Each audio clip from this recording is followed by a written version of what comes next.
I'm not sure what the literacy rate was in ancient Rome. They found graffiti in some places, so I suspect it was at least fair.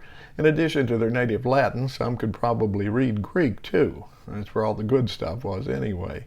Then came the barbarians who weren't big on reading, and everything went to heck. For the next 1,000 years or so, hardly anyone could read, and even if they could, no one was writing much for them to consume.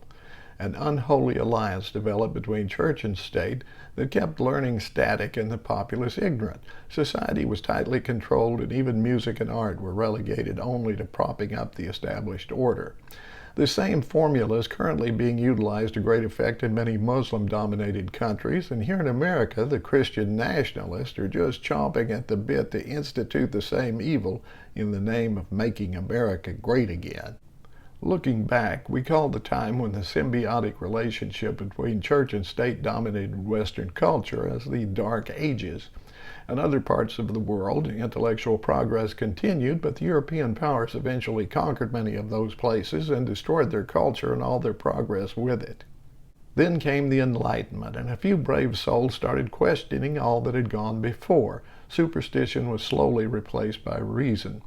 That didn't happen overnight, and more than one freethinker went to the stake or the gallows as a heretic for their trouble. But there was finally something to read, and folks began the laborious process of learning how to assimilate information all over again. Though the powers that were fought tooth and nail to suppress it, the tide of enlightenment could not be held back. It washed over Europe like a tsunami. Science, philosophy, and political thought flourished, and the American and French revolutions were the result.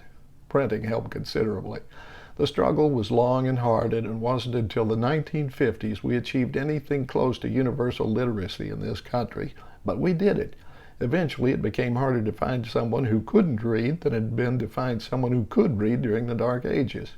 This was achieved through compulsory public education free for everyone.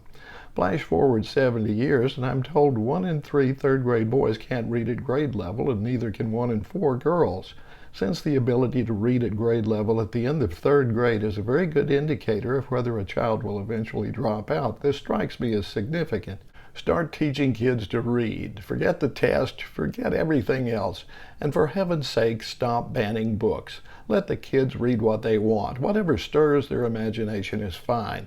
I read both Atlas Shrugged and Fanny Hill, The Adventures of a Woman of Pleasure in 8th grade, and neither one scarred me for life.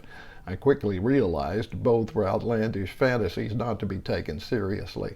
The forces that kept us ignorant for 1,000 years are still circling out there in the darkness like Cthulhu and his buddies, just waiting for the spark of learning to die out so they can come rushing back in and destroy everything we've achieved.